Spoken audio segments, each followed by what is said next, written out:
And let me tell you what, if anything happens to me and I'm saying it, it's my 2 brothers. Because these brothers have obviously made it very clear to me that they don't care, I don't exist. They're the kind of brothers I can swear I wish I'm dead. As a matter of fact, one of them warned me and said that I should realize I'm putting my life in danger.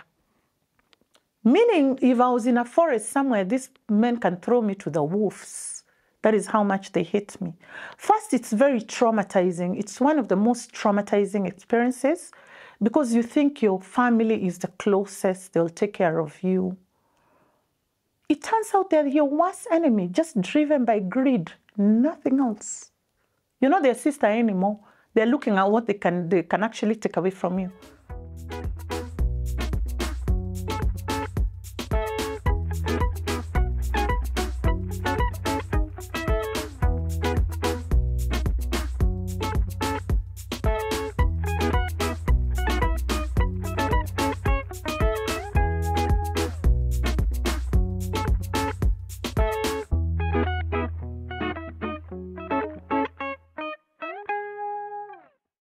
Okay, my name is Margaret Njenga, and I'm from a family of 3. We were born as 3 siblings. I'm the firstborn. I have 2 brothers straight after me, so I'm the firstborn. And from my early childhood, my earliest memories, we were in a farm in Naivasha. But we left as I was just turning 3. With both my parents, of course. My mother was one Mary Njenga, and my father was Peter Njenga Karanja. We relocated from Naivasha to Nakuru. And it was at that very young age that something was going on between our parents. I was too young to understand it because all I remember is my mother one day just packed all our clothes and took us away. And we left Nakuru and headed for Naivasha, and eventually settled in Nairobi. And in the process, they started going through a divorce. And I must commend my father because they really fought over us. And I remember my mother left everything behind. The cars, everything. I remember she bought herself a little Beetle. I don't know whether you remember the small little Volkswagen. She left even what my father's car, everything. And she would put us in the little Beetle and take us to court every now and then. And eventually, I think I must have been 7, my brother was 6, and the last born brother was 5. Us, the 3 of us sitting in front of a judge, being asked to choose between our parents, whether we want to live with my mother or we want to live with my father. I remember my mom, all this time away, when she'd run away with us, my father would find us somehow, would come over. He loved us for sure, because from what I was later to understand, he was seeing another woman, and he was going to marry that woman on condition that he was going to move on with us as his kids and take them away from my mother. So eventually I remember as my very early memories of my mom really asking us who we want to stay with. When we are called by the judge, who are we going to say we want, our mother or our father? I was very clear. We had agreed we'll stay with her. My other brother, the one who follows me, had agreed he'll stay with her. My mom had told us, because we'll be sitting one after the other, in case I hear the last one a bit confused, I pinch him and I look at him and remind him. And you know what? He was asked by the judge, who do you want to live with? He said, my mom. He was asked why. I'll never forget. He told the judge, because our father lately, we weren't seeing our father lately. And the last time he'd only come to pick up his clothes. And when we asked him where he's taking his clothes, he'd say he's taking them to the Dobby. The early 70s, laundry was called Dobby. And then he remembered and he came and took his radiogram. Remember that radiogram that used to have LPs? Anyway, after that, as children, we were asked to sit outside, and they both got in. And I remember my father really upset, and he called my mother one name that later I'll talk about. He had a restaurant in Nakuru called Chelsea Coffee House. He was still a gentleman. He told my mother, please let them pass through the coffee house, have some cakes and sodas. As children, we had no idea what was going on. So off it was ruled, and off we went with my mom at a very early age. At that point, if I may pause a little, my mom was a teacher, my father was a businessman. And my mom embarked on going back to school. And she was young. Actually, to think about it, I don't know how she managed. A woman who wasn't even 30, and you've got 3 little kids, one after the other. If you remember then, they were getting married early. By 20, I think they were married. She wasn't even 30. She goes back to school, and she does her A-levels, and she goes back to uni and starts going to the university. She leaves teaching and joins Ministry of Education. Then she starts going to school in the evening. And my mom actually graduates university by the time I'm in 3rd form. So she had joined the inspectorate, we'd call it Ministry of Education Inspectorate, and her ranks grew to the level of an inspector of schools for the country.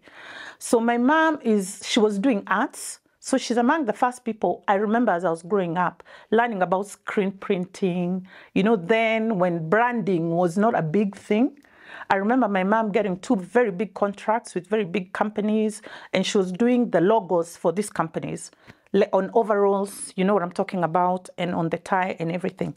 So my mom put herself together. She never dropped the ball once. My father, obviously, it was ruled that he has to continue taking care of us. So after, he would be supporting us, but over a while, he had another family. I got a stepsister from that side, though, of course, our relationships were not really that tight. And he stopped supporting my mom, but my mom now had grown to the level of being able to take care of us, the 3 of us.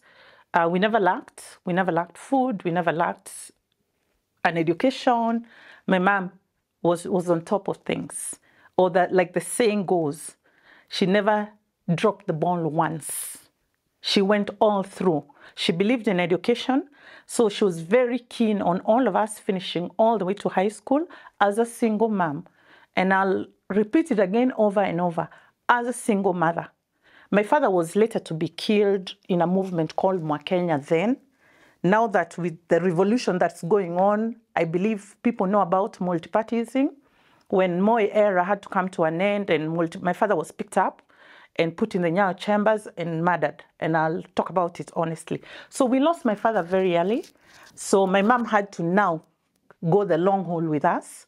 And after finishing high school, all of us, my mom wanted to know what all of us wanted to do. For some funny reason, all the 3 of us were attracted to the airline industry. My brothers said they want to be pilots. I remember then wanting to be a stewardess. And my mom thought, that's not a job. What are you talking about? Yeah. Anyway, she put all her resources together and managed to take my brothers to the US. I'm talking about a single mother putting everything together and sending 2 sons to Texas to fly. So in a nutshell, you can imagine what I'm talking about. For me, I managed to join the airline, yes, briefly. I joined the national air carrier, but she's told me, that's not a job. Apply for uni. And I actually do apply. And in the process, I'll be honest, I got myself a baby. No regrets. I have a very, very beautiful baby. And my stories of going abroad came to a stop. And I moved on to work for another organization for 19 years, a very good job that I had no regrets about. I worked for a very, very big logistics firm for 19 years after the airline. So let's go back to my story. So my brothers have gone abroad. They finished flying. One has come back earlier and gotten a job as a pilot in the national carrier. Yeah, I won't name names, you know which one. And he works there for, I think, over 30 years plus, on to become a senior pilot, a 777 airline pilot. The other one comes back and goes to Wilson Airport, and he's been flying at Wilson ever since. And so has the other one. Fast forward, come to 2004. My mom dies suddenly. She wasn't ill. She even watched the 7 o'clock news. And she was sitting with my uncle, and they started talking about me. And she actually said to my uncle, I'm going to the bedroom to get my phone to call Margaret, me. And she woke up nicely after watching 7 o'clock news, went to her bedroom, just on time for my uncle to hear a sound. And my uncle tells me he remembers wondering, what is that I just moved? Because the sound he had was like somebody dragging a very big table, like a very heavy, you know, like And he thought, why didn't she call me to move that table? So he had it yet again, just to dash to the bedroom and find my mom collapsed on the bed with foam coming out of her mouth. I remember my mom calling me, my uncle calling me immediately and telling me, Margaret, run here now. And actually, I ran in immediately. I wasn't living far. And I told my uncle, call neighbors very, very quickly, rush her to the hospital. So by the time I got I had a friend who was my mom's neighbor.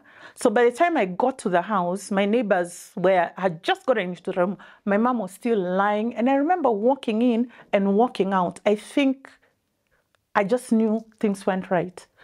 We got together and picked her up.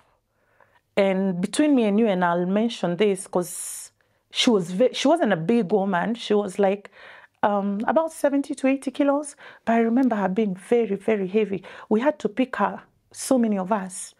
And later is when I've heard about what dead weight is. Something happens to your body when you die and you're very heavy. Anyway, at that point, we are not even entertaining a thought like that. So we get her into the car, straight to Nairobi Hospital, straight to casualty, and they try to resuscitate her. They actually do attempt to resuscitate her. We are out there. Then after a short while, they call us and they tell her. Funny enough, I don't know, by a stroke of luck, my brothers, both are pilots, I mentioned, were in the country. Because in the shortest time, the three of us were at casualty.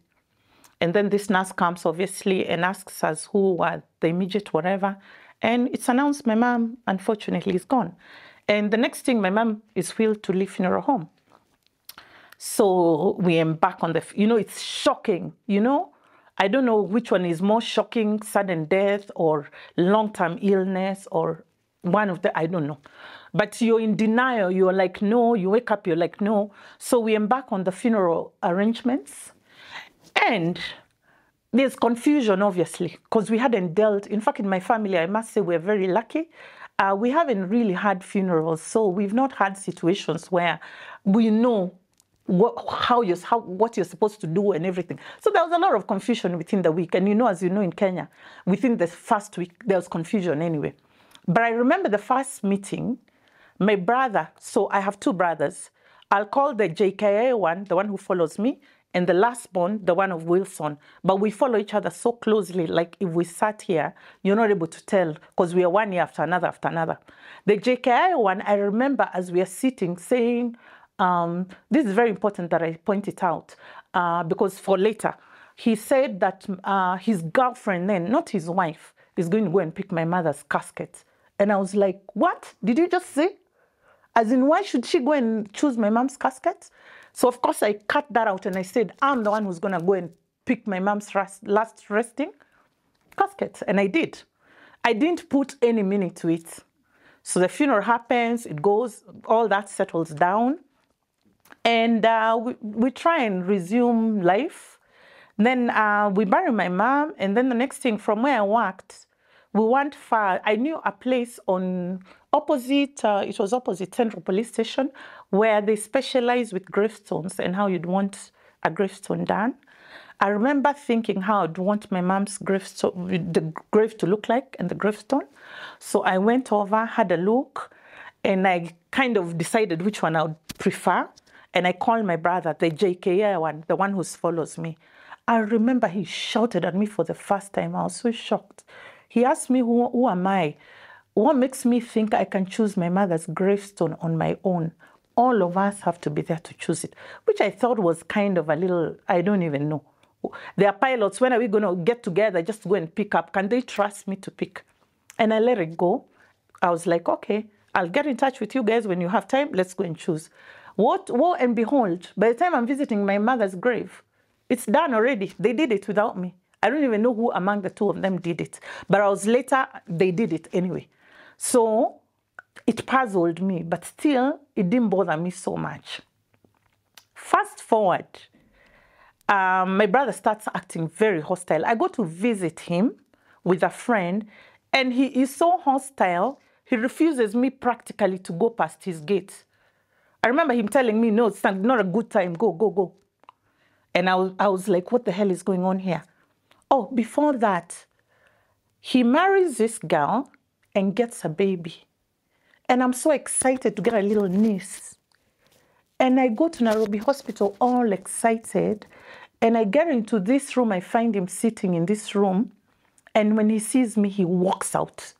So I'm a bit puzzled now, even further. Where is this? Where did he walk out? Anyway, I see my little niece. I have no issues. And off I go.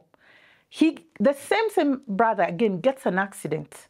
In the middle of the night somewhere, somebody comes and gets me and tells me, your brother's had an accident. It's about 1 o'clock. And I dash to Nairobi Hospital. When he sees me, he doesn't even want to see me. He's actually shooing me away, go, go. So I started wondering, what did I ever do to this guy? I've never done anything to him. And just to step back, I didn't mention about them going abroad. We grew up together in the same house. They go abroad after we finished high school. They come back. My mother is still alive. We are friends. We visit each other. In fact, my brothers bring my daughter presents. This particular brother buys my daughter a bicycle, a scooter. He even brings her one of the prettiest outfits my daughter ever had. I remember some pink outfits. God knows who helped him choose because it was beautiful. The other one, I remember going and visiting him and he's setting himself up. I remember going to his house. Oh, the other one comes back from the States later. So he first lives with this other one. Then asks me even for a room for him to store his stuff as he starts to accumulate his households. So I give him a room and he buys everything. And then after that, he sets up his house and I go and I'm so impressed. We have no issues. So fast forward now, my mom has died. There's some hostility peeping in, but I have no idea what's going on. And we've never abused each other, never had them talk vulgar. They've just been good brothers. In fact, I was so proud of them. 2 pilot brothers, wow. Yeah, 2 and they're tall. They're like, you know, they're good-looking men. I was very proud of them. So my mom is gone. I've mentioned the gravestone. I mentioned me walking in. There's a baby issue. I mentioned his accident. And then I bump into a friend who asks me, Maggie, how could you do that to your brother? And I asked, what did I do? Then the guy tells me, your brother had a very big function. I'm like, what function? Your brother was getting married and everybody was there. And when his people were asked to stand, Maggie, I didn't see you. I'm like, getting married when, how? I didn't know. So I'm not invited for that function. That's function, I think, we're talking now, we're at number 4 or 5. Another day again, a cousin of mine calls me and asks me, Maggie, where are you? We are all here. I'm asking him, where are you? We are at Windsor. There is your mother's memorial. I'm like, my mother's memorial, and everybody is here. All the relatives are there. I'd spoken to an auntie of mine who lives in Mombasa a day before. She didn't tell me. I don't know how the hush-hush was passed across from the people who are likely to tell me about the function. You can imagine. And they'd even invited outsiders to come over. But me, my mother's memorial, I'm not there. So I knew definitely something is very off. So I knew something. Now I decided, something is going a bit off here. I fall ill and I'm at Nairobi Hospital. And my insurance was on point, but my NHIF was not.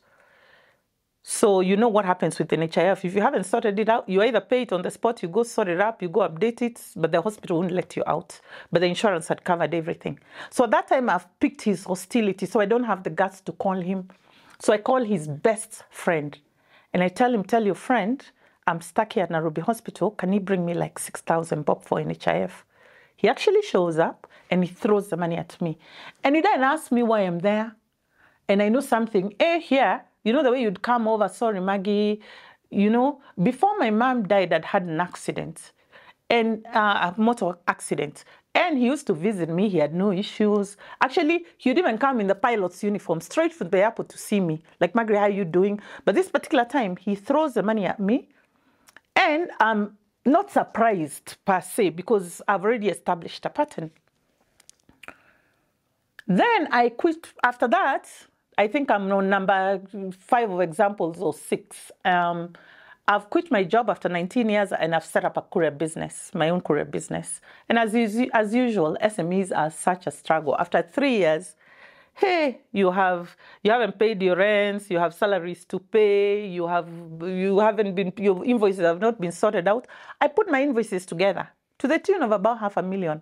I decided, let me go and see my brother, tell him to please save me because you haven't paid rent. I need just some cash flow to keep the business going. I went, I printed all the invoices. I told him, look. After I showed him, he looked at me and told me, you know what? I'll never give you even 1 shilling. I remember looking at him like, why? Let's go back to when I'm like 25 years or 26, 25. I've worked, I'm expecting the baby, I mentioned, my daughter. And I've had my baby. And I've promised myself, by the time my baby is 3, going to baby school, I'll make sure I drop her and pick her up. And I've saved. And there's a guy in my office who's importing cars from Japan. Those fast cars of those days, before those days. So I've talked to him, we've sent, my little car has come, it's at the port. I'm struggling to get it out. Yes, I go to this same brother, I tell him, please, I have so much deficit, can you help me, please? And he is very kind and he helps me, and I get my little car out on time to take my baby on her maiden trip to baby school and to pick her up, which is a goal I'd set for myself. So he told me, do you remember that car that you imported, your first car? I told him, of course, yes. Do you remember a day I came and I asked you to give it to me, I need to dash somewhere? Then I swear to God, I couldn't remember. Told him, no. Do you know you refused? And that's the day I said, I'll never give you a shilling in my lifetime. We are talking about then, my daughter must be like 15 or 16. We're talking about, right now we're talking about 30 years ago of that car as we speak. It's a long time ago. So I was like, oh, okay, I'll help you. So when, behold, my business collapses and I have to look for employment again, go right back again and get employed, to later now again start business. I'll talk about it later. So definitely now I know here, if you can't help me when I'm sick, you can't help me when I need to, you can't help me when I'm sick. Oh, I forgot, after he gave me the 6,000, the next day he called me and told me, I want my money back. He wants his money back, the NHIF money. So I figured out here something is not right. And I decided, you know what, Maggie, just now do your thing. Forget about these guys. Forget about them. Just pray to God that, you're going to make it out of this mess by yourself. So in the process of still one of these days, this is Nairobi. I'm out somewhere socially and I bump into him and I'm with my friends. Then from nowhere, the man stands up in the middle of everybody and starts calling me names. And I'll say it because we need to demystify this name. He starts telling everybody, my sister is a prostitute, I don't know what. He just said a lot of nasty things. In fact, everybody is just looking at him like, what? Even me, I'm in total shock. Now, at that particular time is when now he mentions a bit of the inheritance and she wants my mother's house. Remember, we are 3 of us. We are still in the process. I'll talk about it. In the background, I've consulted a lawyer because I don't expect drama from my brothers. We are brought up by a single mother. They have good jobs. I have a good job, which I expect us to just sit on the table and agree. This is how we're splitting everything. I don't expect anybody to steal from anybody else. So that at that particular point, she said she wants this. Anyway, he called me all sorts of names. And actually, I blacked him out. I just decided, he's too toxic for me. And later, and I'll talk about it for the sake of awareness, I was wondering, why is this man suddenly screaming at me and shouting at me and everything? I actually just kept him away from me for quite a long time. I'm talking about 12 years or something like that, until very recently, which is what has brought me here. So I was talking about a business that collapsed. I got myself a job. Then after that job again, I set up a business again. I just completely isolated myself from them because I figured out, if you can't help me, you don't call me, you don't look for me, really. It's all right. I'll deal with this by myself. I set up a business and it collapses with COVID. And it collapses and it collapses and it collapses. You know how many businesses went down with COVID? And yes, I can still go back on the drawing board. This time, I've tried to follow up succession. And in a nutshell, I think I'll try and break off a bit to give you a very good perspective of what's happening in the background. Remember, my mother is dead. We had our father, who obviously left us some property during the divorce. And I don't expect drama from well-educated, well-exposed, financially stable men. I don't expect any drama. So I actually pick a lawyer myself. I meet a lady who I don't know. She's with a friend of mine, and that friend of mine tells me, oh, by the way, she's a lawyer. She's just starting her law firm. And I'm thinking, let me support this young lady. And she takes over our case, the three of us. I don't expect drama. I expect us to just split and we move on with our lives. And as we go on, things just start getting complicated. There's adjournments, there's this, there's that, only for me later to discover this lawyer has been compromised by my brother, the youngest brother. Her role was a lawyer for the three of us. Since I don't expect any contention with who is supposed to get what, the split is supposed to be 1/3, 1/3, 1/3. Since we are three, we are from the same biological parents. This lawyer has been brought in to just process succession. And I'm the firstborn, and I have two brothers. So a few meetings here and there, a few meetings here and there, a few meetings here and there, comes 2015.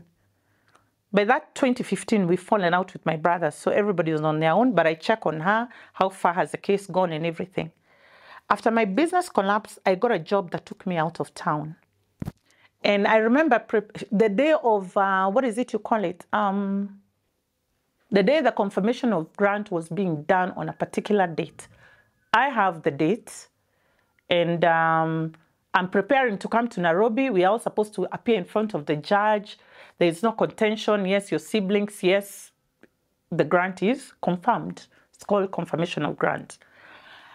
This same lawyer calls me in the evening, and in a very rash tone, she tells me, you don't need to come to Nairobi tomorrow. I was in Nakuru. Don't need to come to Nairobi tomorrow. The judge has already made decisions. The house in Nairobi has been given to your brother, Ernest. You have been given the farm in Murang'a. Then I'm like, excuse me, how can that be possible? She hangs up on me. Obviously, let me tell you what, we are not very, it's time people got educated on what happens. There is no way a judge can confirm grant without seeing the three of you. There is no way he can decide he's splitting things for you. And what is so sad about this particular lawyer, it's a lady. And the reason why I'll mention her right now, I cannot believe a lady can put another lady through what she's put me through. And I'll bring it later on another subject that I'll move on to after this. So that fails. The case is thrown out. So my business has collapsed. So my mom now, at this time when I'm revisiting the issue, so I revisit it. There are legal fees. There's everything. It's not easy. Paying lawyers and everything. It's 20 years since my mom died. So I figure out what's my fallback plan, and my business has collapsed. And I'm like, I have an inheritance. It's time to chase this inheritance. If anything, it can give me capital to get back on my feet and take care of me maybe for another 10 years or whatever. If I'm able to get back into business, I will. So we are not on talking terms with my brothers. I've already explained brother number 1, JKIA. I'm going to go to brother number 2. Brother number 2, the minute my mom passed on, I think by the second day or third day, I hear she got in cahoots with my uncle, 2 uncles, and those 2 uncles told him move into her house immediately here in Nairobi. Nobody will get you out of that. And they try to pull the traditions. In fact, the last one takes everything. For all of us, we all know where we are coming from. Before colonization, yes, a father had a whole compound. The firstborn would be given a place to build, the second one there, the third one. But the last one would hang around because he's the youngest to take care of the parents. And when the parents die, he'd move into the house. But not anymore. We've been brought up by a single mother in Nairobi. We've always lived. How does one brother suddenly decide the house is his? And not to mention, the few times I try to visit that house, he will not let me in. It's still in my mother's name. He's the one now, number one, derailing succession. He compromised this lady lawyer completely to make sure we are getting nowhere. So I had to seek another lawyer now to try and help me. So I get another lawyer. The second brother has no issues. He's like, okay, we need to split everything. But the third one doesn't want to leave my mother's house. And he's lived there for 20 years, rent-free. Rent-free. And the value of the house is quite high, and the rent is quite high.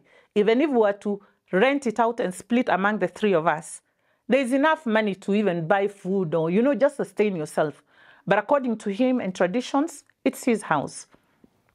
So I figured out, how am I going to approach this? So I look for a gentleman that is very well known in the society. And he's an elder, and he knows us well. In fact, he was the MCA of my mother's funeral. That time, my grandmother hasn't passed on. And we go to the village, and I say, look, we seem to be derailing everything. We need this brother to get out. We value the house, we sell it. That is number one option. Number two, we value it. He pays me my 1/3. And we agree, and we sign. But after we leave that meeting, 10, 13 years later, not a single coin. So now I have had to revisit this issue again after my business has collapsed. And we get the same gentleman who took us to the village, and he sits us down. And yes, nobody is refusing. We give him an ultimatum. Look, that 13 years ago, we all sat. You've never given her a shilling. So right now, why don't you move out? We sell the house. All of you split and go your separate ways. And what else is at stake? There's this. What else is at stake? There's this. We actually draw an agreement. After we draw an agreement, we are supposed now to give our individual lawyers. This one who lives in the house refuses to sign again. To allow now confirmation of grant, he refuses to sign. Fast forward, or do I say within the same breath, I've talked about my parents divorcing.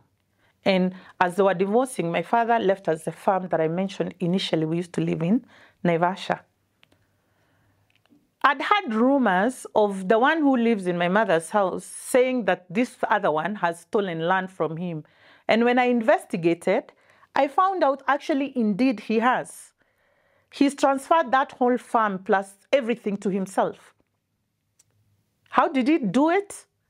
Apparently, now that I have the details, he told this other one, to make it easier for us, let's first transfer it to myself, then I'll subdivide to you. But later, so they go all the way to the law courts in Nakuru, and confirmation of grant on that one is done, and it's transferred to this, the one who follows me, the JKA one. So the other one later follows him when I was subdividing. He refuses completely. So now I come into the picture. How did you guys leave me out? How did you leave me out? So someone tells me there are 3 ways to leave me out. The chief a letter from the chief is what goes to the judge to say that the deceased had A, B, C, D, the children. So on that letter, I don't exist. So I was told there is either that, they'll either say you do not exist, it's just them, or they will forge your signature, or they'll present your death certificate. You have to establish how they did it, because if they manage to finish succession and the land and everything is in your brother's name, then establish. So imagine I have to go to Nakuru law courts and I get all the details. And I do not exist. My father had only the 2 of them. I don't exist. So in those meetings, I look for even professional mediators. So when we sit, we ask him, how come you've left her? He's very quick to say, oh, I know nowadays girls are being given, me I have no issues, I'll give her her piece of land, and I'm very relieved, and I'll give him his piece of land. We're very relieved, even the other one also has just escaped with a whisker being stolen from. So, now we embark on, the other one has derailed succession. Then this other one, at least it's so easy because it's in his name. Haven't they taken me around in circles? I'm like, when are we going to subdivide this land? Oh, I'm in Cape Town. Oh, I'm in Egypt. Oh, the other one, where are you? I'm in whatever, Juba, I don't know where. I tell them, look, me, I don't mind us going on the ground. You give me the worst portion, away the least valuable, as long as the acreage is correct. They say, no, we have to be on the ground together. So eventually, with the effort of my lawyers, we managed to all go to the ground. And as we are getting there, another shock was awaiting me. My uncle, as we left Naivasha, my mother first got caretakers to take care of the land. He had even employed somebody to take care of it. My father's brother must have talked to my mom, and my mom allowed him to occupy the house for a while. So my uncle has been staying there and taking care of it, of the house. We've been in touch with him. He's around us and everything. My brother comes over, the one now who owns the land officially, because if you think about it, it's in his name and everything. So the minute he sits down, first he looks at me with a lot of hostility. I first let them talk. I don't know what I interject. And he points at me and told me, it's you. I can first decide I'm not going to give you anything. And I'm like, excuse me, I go where? Told me you go wherever, I don't care. He sits down and tells us, as you all know, this is my land.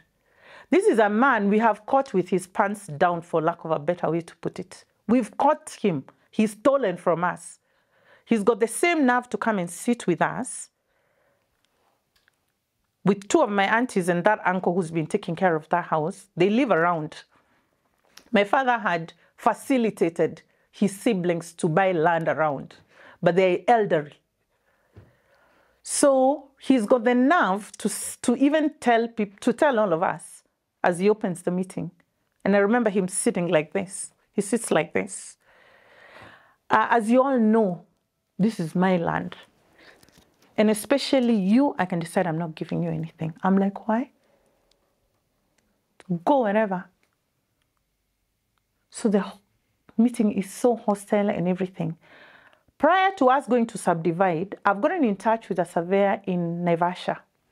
And I've asked him to please, okay, first I've asked all of them, let's first do valuation of the land.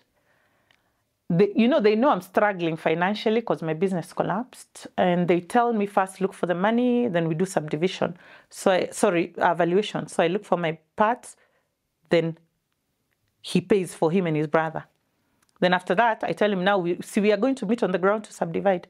He tells me, look for money for subdivision. I pay my part of subdivision. Then they are supposed to pay their part. So now we are on the ground to actually subdivide the land. But there is so much hostility. Then from nowhere, one uncle the uncle who lives there, I'll mention him later very briefly. He starts saying suddenly there is a land boundary issue. And me, I read derailing the process again. And I've been waiting like for months and months. So I even volunteer. I say, look, I'm ready to take that place with an issue. I'll sort it out with the neighbors. Anyways, fast forward. I asked them, can we call the surveyor to clarify that boundary issue and we subdivide? They just say, yes, let him come. When he comes over, we're about to stand up to start the subdivision. Suddenly, I see them get together, the two brothers and their uncle. And suddenly they say, we're not subdividing the land today. I asked them why. Actually, that surveyor you brought us could be a conman. And these are surveyor in Naivasha that had been referred to by people I well know and respect. Before my business closed down, I had an office in Thika, Nairobi, and Naivasha, Buffalo Mall, for people who know Buffalo Mall. So I was referred by the management of Buffalo Mall to this surveyor, so it's not somebody I even knew. And you should have seen the kind of guy they're even trying to con a con man. So again, derailment. So I asked them, what do you want us to do?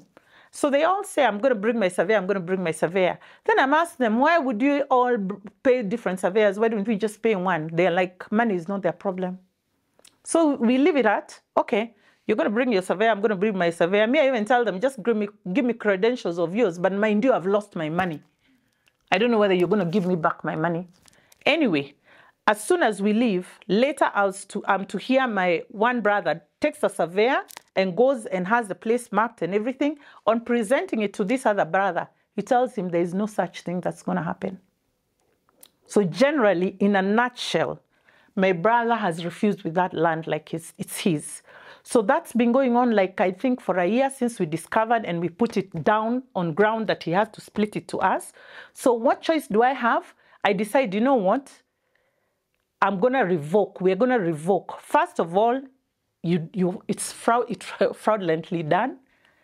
The chief left me out. And I think it's time we brought chiefs on standby. Yeah? They need to investigate by the time they do those letters for real. Yeah, how many children were in that family? And for me, it's my uncle who helped my brother, because my uncle was the former chief of the area. So my brother is in cahoots with my uncle to make sure I'm left out. On condition that my brother gives him our house, which he has said he's giving him, and he has given him. As we speak right now, I'm in the process of revocation. So I start the revocation. We're not going to let you just run away with our land like that. Even the other brother, if anything, you're even calling, yeah, I agree the reason why you'd refuse me, it's because I'm a lady, because of my gender, but you even robbed your own brother. So we go for our first hearing on revocation. My other brother sides with me now. On this one, he has sided with me because he's been robbed. Mind you, the other side also, he is now the kingpin of making sure things don't progress. But on this other side, he can't, because even him, he's been robbed. And me and him agree. So my brother's lawyers, this one who has robbed us, is served. And on the hearing, they lie that they had not received the court order or whatever the lawyers send them to tell them, look, this is what's going to happen. It's extended again for another 3 weeks. Yesterday, he was given by the close of business. As we speak right now, from here, I'm going to go and find out what he has said. Are we revoking it back to our father's name and we start succession all over again? Or are we going on the ground right now and subdividing the land? Yeah? Because does it make sense for us to again return it to my father's name and start succession all over again? So on revocation, that's where we are with my brother. After catching him, he has refused. So we will revoke it back to my father's name and we start succession all over again. And waste our money with lawyers and everything. They say money is not a problem to them. Money is a problem to me. But I'm not going to give up. I'm not giving up. So I go back to my brothers. I grew up with them. We had a happy childhood. We were buddies. We were friends. We went out together. We had no issues. I don't remember anything. I remember just true friendship as siblings. But now after my mom is dead, is when you're seeing people's true colors. You don't know anyone sometimes until so much later. I've mentioned how shocking it was for my brother to pull all these stunts on me, from refusing to help me with my business when I'm sick. I'm being omitted, I'm being excluded for important functions and all that. I've accepted that with a bitter taste in my mouth, and I'm starting to feel so alone because it's nothing as horrible as not having your both parents. And I keep telling you, if you have your parents today, please appreciate them. You have no idea. You have no clue how empty your world becomes without them. And now you're faced with these siblings who actually are your real true siblings, mistreating you and starting to call you all sorts of names. Like, how does my brother call me a prostitute? A prostitute. How does he even conjure that in his head? How? I remember that particular day he called me a prostitute for the first time. I really cried. I didn't know who to run to. I called an auntie of mine in the States and I told her, please call this brother. He's just called me a prostitute. I really cried. Because you've lost your mother. I mean, how now? So let me describe my brothers as I've later figured out. You know, as we are going, we're getting more exposure. I'm glad people are talking about mental health, mental illness, people's personalities. I want to describe this brother who works at JKIA. One day I'm just watching a program and I come across what a narcissist is. I'm serious. He ticked 10 over 10. And it occurred to me, oh, you mean the guy has a condition and there's nothing you can do about it? He's a man who, after he came across a lot of money, he feels very important. He hangs out with the who and whos. An ex-president is his very close buddy. He hangs out, if you don't have a name, you're nobody. And just to mention briefly, this land he has turned to himself in Naivasha. There's a time he needed funds, and he went to that ex-president and borrowed money from him. So that ex-president held that title, and after he was done with whatever money he needed to pay, it was released to him.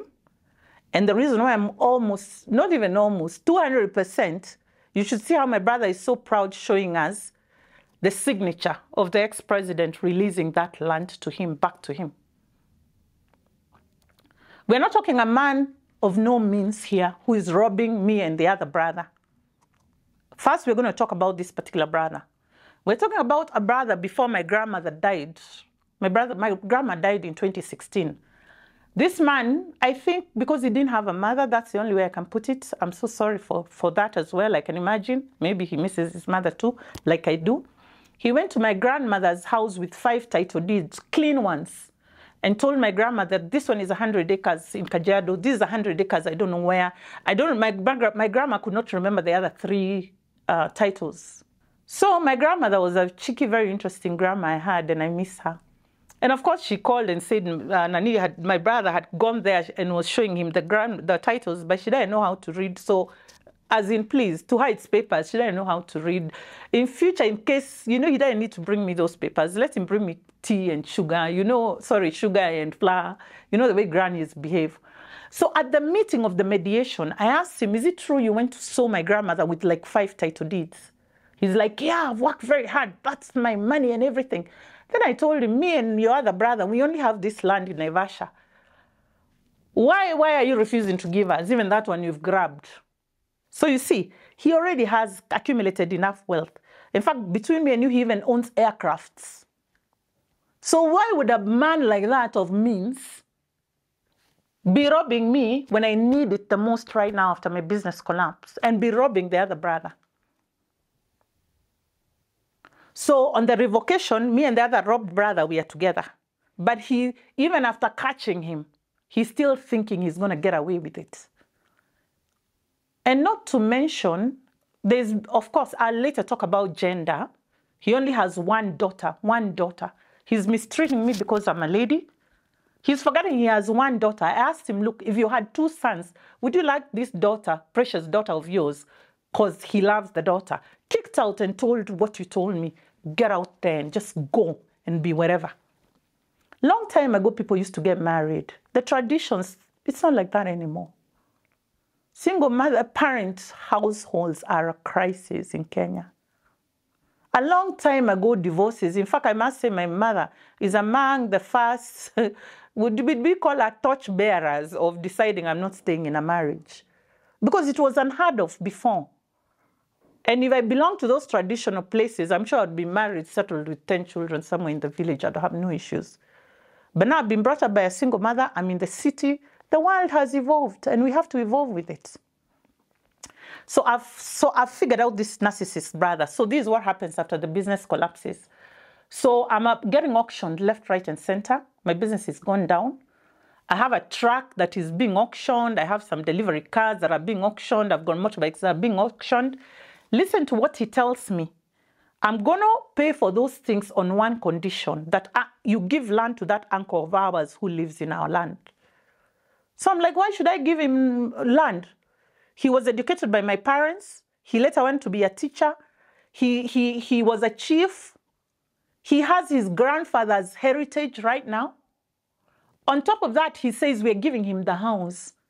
And between me and you, I'll mention my father very, very briefly. My father was among the first airlifts to Russia.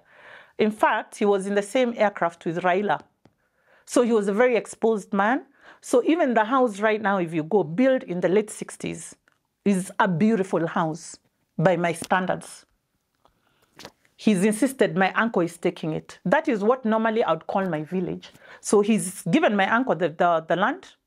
And he's told me, he actually, he helps me very briefly to save the cars before being auctioned by the banks, on condition that I give my uncle an acre of land. I tell him, me, I'm not giving him. You've already given him our house. Why am I giving him? That's the only money I have. If anything, to put myself together, that is the only land I have. And just to mention, the importance of land to women, which I'll talk very shortly after. When a woman has land, you've given her security, a roof over her head. You've given her land to cultivate her food and feed herself and her kids, if she's single. You've given her space to start a small income. She can keep chicken, she can keep a little business. She's able to get some money to take her kids to hospital and pay for school fees. Land is security for women as well. And more single women, and we are very many. I'm one of them. So my business has collapsed. Let me just take back again. When things go really south, what do people do? You go back home, right? If you're very lucky and you've accumulated wealth, I guess. But even if you've accumulated a lot of wealth, what is still yours is yours. So for me now, this is my fallback plan. Our village, he's given it to, this one has taken and given to my uncle. The other house here in Nairobi, my other brother, the Wilson one who's been robbed by the JKA one, has moved into my mother's house. So generally I'm homeless, as in I don't have a home, I don't have a heritage. Over Christmas, when people are going to the village, I have nowhere to go. And I'll stress again, these are not people who are hustling. These are people who are they've got one of the best jobs in this country, if you ask me. One of the best well-paying jobs, which is airline pilots anyway, isn't it? So we're in the process of revocation on that land that my brother has taken for himself. Now, step on to the other side of my mom's succession. This one who's been robbed now again has refused on this other side. And the reason is, according to him, he cannot leave my mother's house. He's been living rent-free. And he doesn't know that the house is still not in his name. It's not in his name. We need to process everything. Just as there is money in the bank, we can access that money in 2 bank accounts. We can't access that money until confirmation of grant is given. So here I am hustling and looking for help and trying to figure out what, but my brothers will not let go. When things really got bad, I even told my brother, a friend of mine is offered to buy 1 acre of that land once you subdivide it for me to get back on my feet again. He has refused. Not to mention, I have a minor, I won't call it a very serious condition. I'm on medication to manage a condition that I have that requires surgery. He knows that, but he will not. And I've reached out to friends to reach out to him. Do you know what they say? Everything is in court. We'll let the court decide. Everything is in court. And that's what brings me back next to now the very major issue I'm about to talk about. What brings me here also? Our judiciary. It's 20 years of back and forth, back and forth. How can succession take 20 years? Just as this is not the first time I'm coming for a show. I've been to 2 others. I went to one that, on airing it, I got calls from everywhere and emails from everywhere. This issue has been swept under the rug for so long. I'm not alone. We are so many. So one of the reasons I'm sitting here is not even to ask my brothers to help us complete this. They've actually made me walk into my destiny. That's where I'll put it. Because the number of women suffering the same exact story by the fact of being women are so many. I'm in the process of finalizing registering an NGO right now. And over 300 women have reached out to me. Same story, same script. After their parents died, the brothers just turned animals. They are like, the land is ours, women, you know, traditions, quoting traditions. And if we have to quote tradition on a lighter note, there used to be circumcision. Girls never used to go to school. In fact, they used to be married off at 16 or whatever it is. They're hanging on to the only one that has financial gain. Bill, rents, land. Weren't you telling us all to go back and continue back into traditions? Women get married, marriages don't work. The only fallback plan is going back home. You go, you find your brothers are telling you, no, you can't come back here. There is no land for you. And for those I've had an opportunity to talk to very many different tribes. You'll hear others saying, no, we don't refuse our sister, but she can come and stay in the house. We don't chase her. She can come and live in the house, but we're not going to give her land. So she's going to come there. How is she going to generate an income? If she had children, how is she going to take those children to school? How is she going to take them for healthcare? We all know how our healthcare in Kenya is. Yeah, we know. We know how our education system in Kenya is. And let's hands up for Gen Zs. Yeah, reality check is here. Yeah. So women are left desperate. They don't know where to go. If they go home, they're chased from home by their brothers. They don't know how to generate, and they're just left. If she has children, she's told to take those children wherever she got them from, to the families. And we all know how many men run after this. So sorry to say, but our culture has totally been eroded a long time ago. You don't get a girl pregnant and take off and leave her on her own. It's happened to me. A man just goes and walks away and you're left with a child to take care of. Where are you supposed to take that child? If they are boys, you can give birth to girls who you hope can get married, but lately we are not guaranteed on marriage, sorry to say. But you pray she can get a good husband who can take care of her and she can go on and get a family. But there are no guarantees anymore with the way the world is going, if you ask me. That's my opinion, not everybody's opinion. And good luck to a lot of people.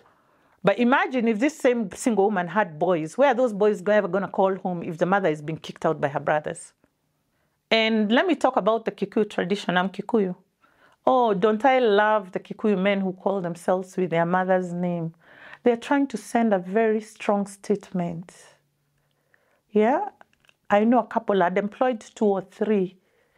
There was one, Benson Wamboi. Benson, if you watch this. I love you because you're acknowledging your mother. You're just generally saying she's everything to you. If that woman was kicked out by her brothers, where are you supposed to go? So we have a society that swept things under the rug for too long.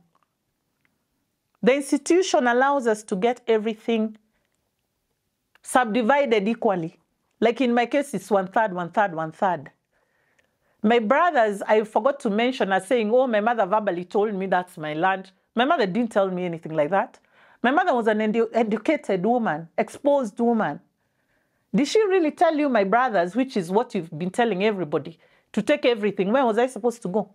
And by the time she died, I was single. What was I supposed to do? Huh? What was I supposed to do? So we've described this. I've described the narcissist.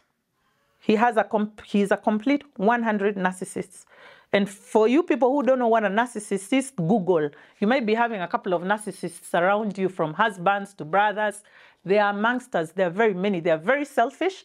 All they do is think about themselves. They have no empathy. Everything works just for them. And that's my brother. Justus, as I share this story with you today, I came from another station and it was aired. And like I mentioned, I got a lot of women reaching out to me saying, we need to get a movement together, and we have one already. My brother actually managed to go to a lawyer and have that interview stripped down, saying I'm lying. I'm not lying. I have all the evidence. I have all the papers. This other brother, who's complete grandiose, let me call him grandiose, said, I will spoil his standing in society. I'm not telling the truth. I'm telling the truth. I have evidence. For his friends, I've shared everything. I've put a caveat on that land in Naivasha, which was very difficult. The process of revocation. I want to tell you, Justus, these 2 brothers have really traumatized me. As though that was not enough, this grandiose brother, that's the JKI one, actually sues me for going to social media. I don't know, defamation. I don't know, I'm spoiling his standing in society and everything. And I'm fined 20,000. I missed a hearing by mistake. This one, I decide I'm representing myself on his case, because the other thing we have to learn as Kenyans, you can represent yourself. You don't need a lawyer. We just need to learn the ropes. And between me and you in the movement we are in, we are learning the ropes. You don't need, if you don't have the money to go to a lawyer anymore, you can represent yourself. You just need a bit of guidance here. So I choose to represent myself on this one. So when I'm called for the hearing, I tell the judge to give me 21 days to get the paperwork from Nakuru to prove that he robbed me. I'm not lying.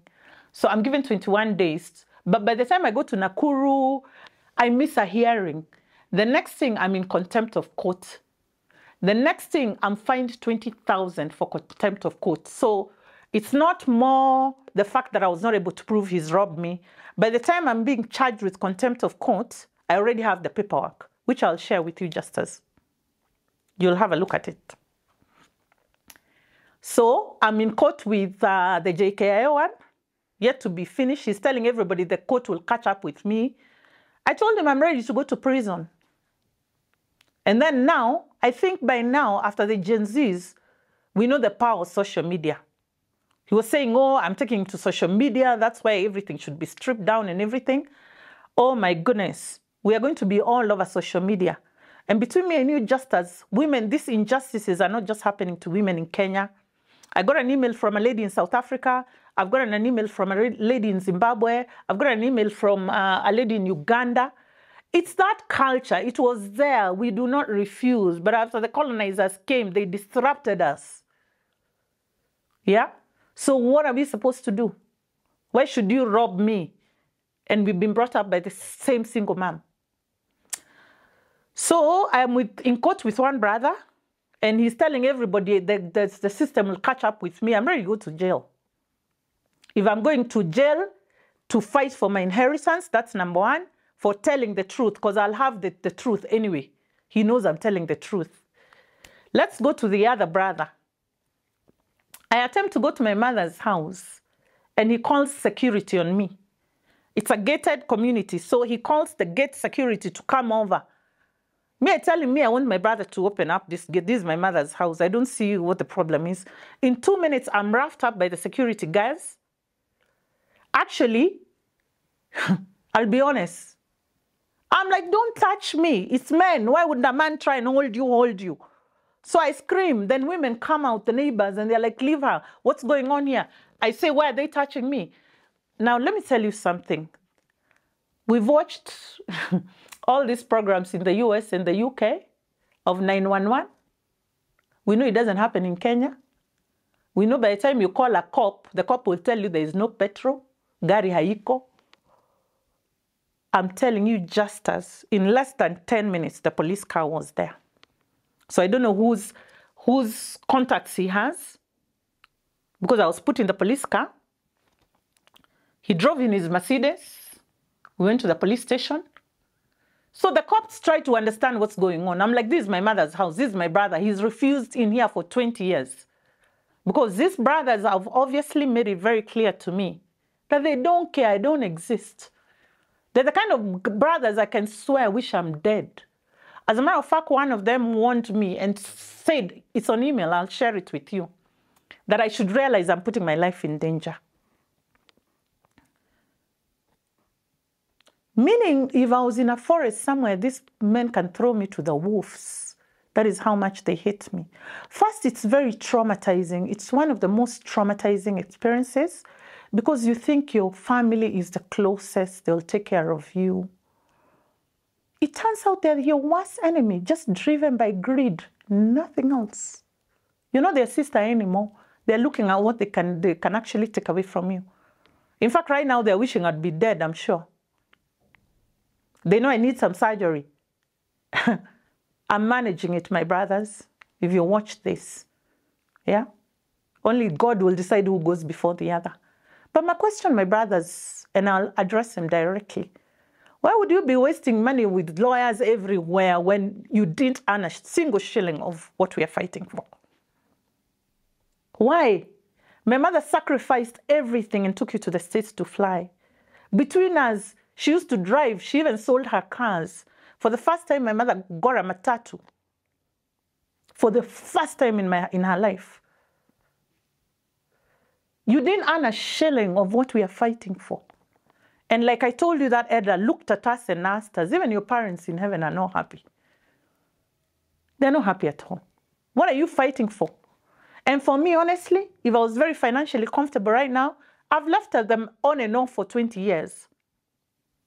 But this time I'm fighting it through because it's not just for me. All these women who've reached out to me, I said we've started a movement and we've sat and discussed. It's been going on now for 4 months, 5 months. I think we're on the 4th month, going 5th month. And we'd figured out the judicial system doesn't work anymore. Why doesn't it work anymore? First of all, they adjourned cases this year from last year. We're in 2024. From November last year, our succession case was adjourned to February this year. When we appeared for hearing, the judge was not sitting. So I asked my lawyers, what do you mean? He's not in today. So it's been adjourned to October. So from November to now, if I have children to feed, if I have bills to pay, I have to keep waiting on these adjournments forever until you die. In my group right now, I want to mention an 88-year-old woman, a mother to one of the people in the group I'm in right now. 88. It's being adjourned to next year. Her land has been taken away from her. She goes to court. I remember, I know the story. There's a certificate of urgency. It's not been heard. What is a certificate of urgency if it's heard 1 month later or 2 months later? What is urgency? Can they scrap urgency then? Because urgency is now. The 88-year-old woman is bedridden right now, and I'm sure very stressed out. Because she can see her days coming anytime. In fact, she's very lucky she's 88. Very few of us will live to see the age 88. How can a judge, looking at files like this, send an 88-year-old woman home? Tell her to come next year, which is what the grabbers are betting on. They want her out of the way. The other day, Ruto, sorry, and I'll mention it because it's happening in the whatever, he mentioned he had allocated the judiciary from, I think, 18 billion to 25 billion to make sure they employ more judges so that we are heard. Why would a case take 20 years? Can't a judge just look at my case and ask himself? So these are 3 siblings, yes. Same father, same mother, yes. Why would he rely on lawyers who are equally corrupt to keep derailing? Yeah?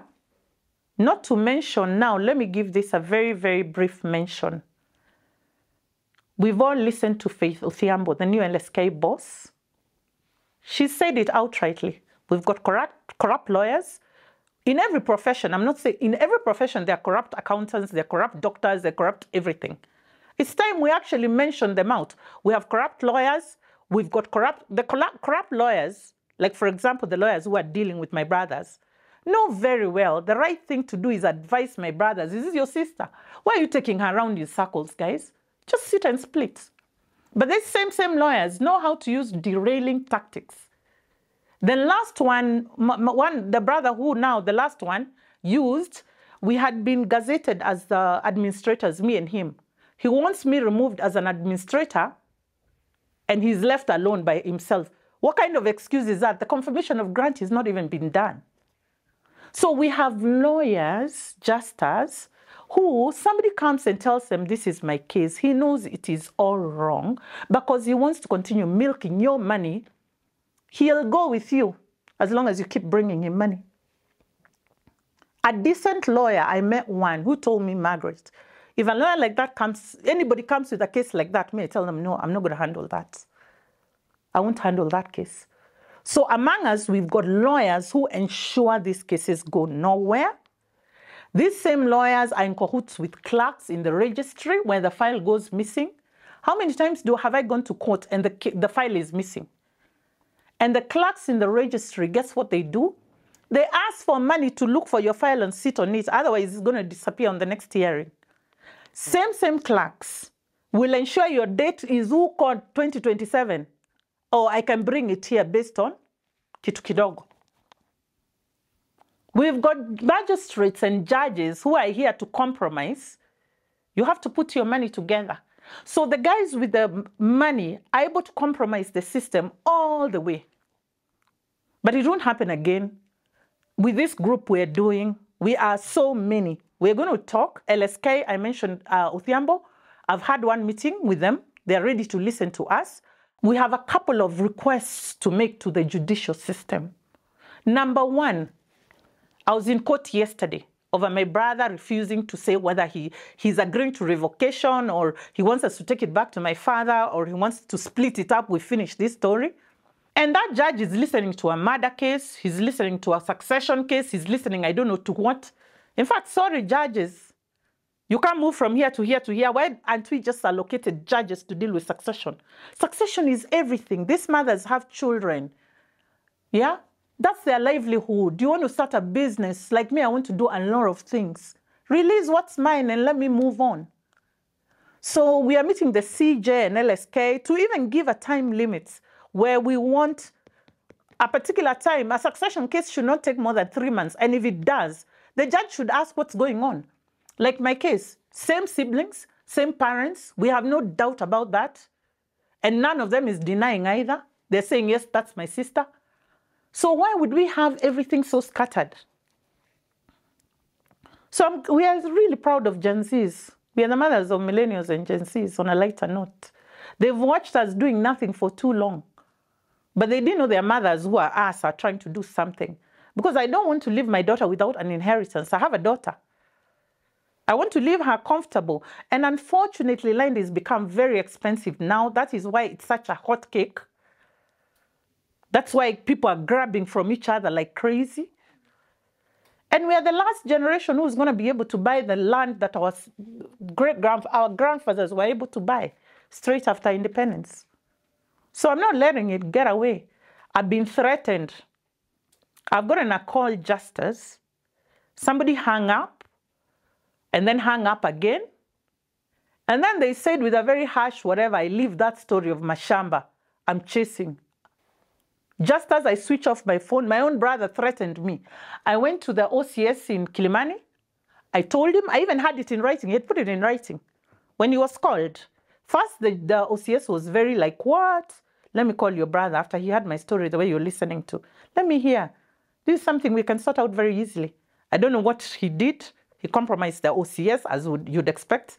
The next thing the OCS told me, yo, tafuteni were to look for elders in yo, which I have done, which have failed. So our lives are under threat in the group that I'm in. Just as I'm asking you to invite all of us as a group, I'm going to bring as many as you want. You'll hear different stories. I'm going to talk about a lady who is very close to my heart right now. Her name is Jane Mbogwa.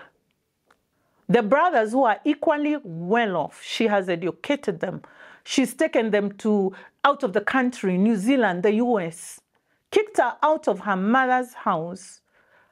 As soon as she buried her mother, her father had died previously. She's the one who had taken care of the father throughout and the mother. They murdered her son. If a story doesn't get as serious as that, with this situation, I don't know what is serious. My brothers have been singing to everybody, let her go to court, let her go to court. I'm not ashamed anymore. They'll see me hope from here to here to here until we are hard. And if I was my brothers, I'm calling you. Please don't derail anything anymore. Just give me what is mine very, very quickly. I need to focus on a lot of women who are going through a lot of situations. I have one daughter. She's grown up. I've had their stories. School fees, imekosa, food. They don't have food. Rent, they've been chased out of home. They have nowhere. They are homeless. We have so many homeless women being sheltered by people.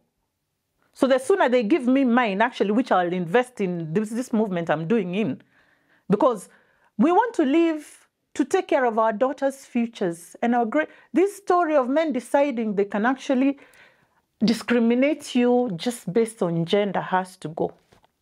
I'm putting it on notice. And I'm not fearing anybody anymore. My other name is tenacity. They don't know. And I'll tell you what, you've given me the motivation, and thank you, because I'm going to help so many women and girls in the village. There's one lady I saw. I will listen to a lot of all these small clips everywhere nowadays. A woman has gotten married. She's been kicked out. She's got kids. She goes back home. She's kicked out there by the brothers. She has nowhere to go. Depression is rife. The economy is in shambles right now. Where do you start? If you can't just go somewhere, you call home. Yeah? So it's not just for even us people. If it's happening to people like us who are exposed, just us. The girls in the village, there is one particular lady. This woman, when I watched her story, I had to look for her. Her kids have even lost it. They're sleeping outside. And she's still strong and in faith. She can't even join the group because she doesn't have a smartphone. I have a girl again in Githunguri right now. They've been kicked out with her mother because her mother was single. The brothers have compromised the system completely. We're going to get to the bottom of it. The magistrates are compromised. The judges are compromised. Those days are over. And those lawyers who are assisting people do such things.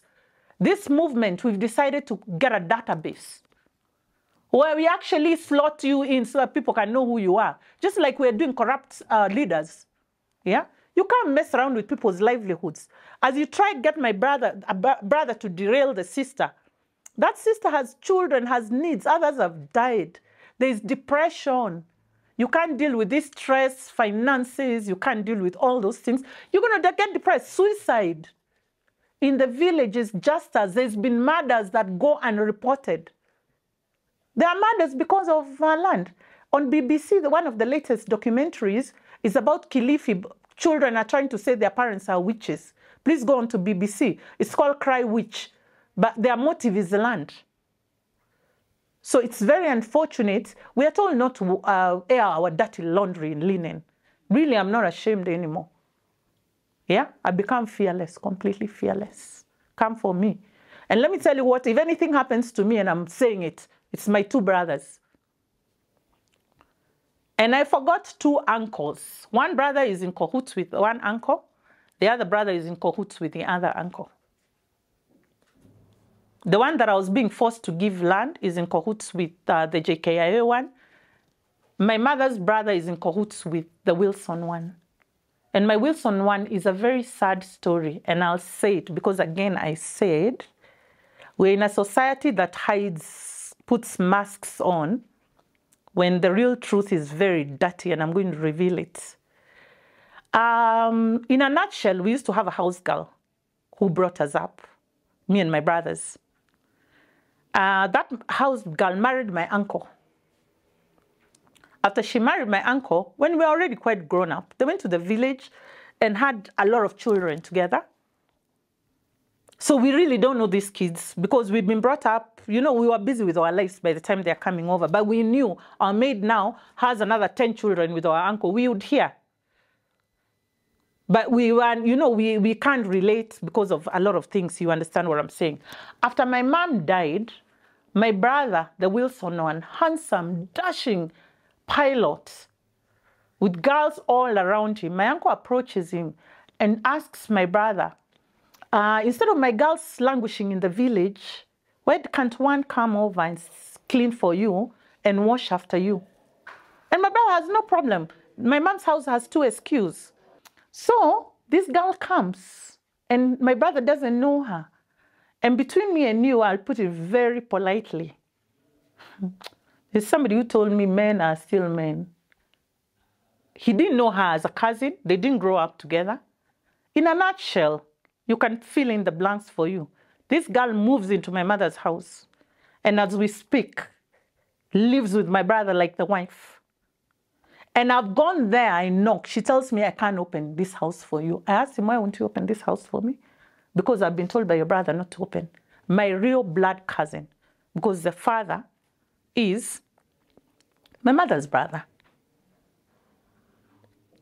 And she's got an attitude. There's at that time, I tried to get in there another time. My brother is in Juba. He'll go to Juba for like 4 months. He got onto the next plane. They went to the police station. She's got the nerve to even write affidavits of I attempted to get into the house, my mother's house. So these uncles targeted his sister's property, thinking, but it's not going to happen, not over my dead body. And I'm sure God will make sure I live long enough to clean up all this. Times have changed. Times have evolved. We've gone to school now. We have serious exposure. The mindsets have to change as we go. We can't have selfish men holding on to or traditions. We can't. Time up. You have your own daughters, then kick them out as well. You're the same men who have daughters and everything. Kick them out. We have a lot of obstacles right now fighting. We've got the justice system, which we need to clean up and clean up properly. And like I said, we are having meetings with the LSK. We're going to have with the Chief Justice. We are going to clean it up 100%. So I'm sending a message to all the men who are trying to disinherit sisters. We are coming up with a movement that ceases from now henceforth. We're not going to leave our daughters fighting the same thing and our grandchildren fighting the same thing. I'm going to reach out to any parent who has a child, and this is serious justice. Put your, what is it they say? Put your affairs in order very early. A will doesn't count anymore. Wills are contested, coupled with these corrupt lawyers. You will leave your children suffering. You will leave one taking advantage of the rest. Do not trust anybody with your child. Oh, actually, my sister will take care of my daughter in case I'm gone tomorrow. My brother will take care of my daughter. No, no, no. People become so selfish. I'm sitting here fighting with my own siblings, who even if they had I'm dead right now, they wouldn't care. So if you know you want to bequeath your daughter, your son, anything, do it when you're alive. Leave her with that title. Don't leave her to go to your sister or your brother or her stepmom or And I'm going to be talking about this. I'm going to send this message directly to somebody in particular. My daughter's father. I'm begging you. You've seen what I've gone through. I don't want my daughter to go through. If you have anything for her, I'm begging you, please. Don't leave your sister to take care of my daughter. Don't leave anybody to take care of my daughter. My daughter is a grown-up woman. Please organize her. I don't want my daughter to become a beggar. I've become close to a beggar right now asking for help. And I want to say thank you to a very special friend who's seen me through the last 2 years. Friend, thank you so much. God bless you. Because just as if it wasn't for this friend that was sent to me by the Lord himself, I don't know what would have happened to me. I'm on medication every day. My medication is not cheap. They have bought my medicine. They made sure I sleep well, I eat. I really don't have words. And this is not family, it's a friend who's really, really held my hand throughout this. It makes me even emotional. But how many of us are lucky enough to get a friend like I've gotten? And I have no fear. Send those people to kill me, do whatever. I have no fear. I'm not going to live a pauper for the rest of my life as you enjoy what's supposed to be mine. No, no, no, no. It won't happen.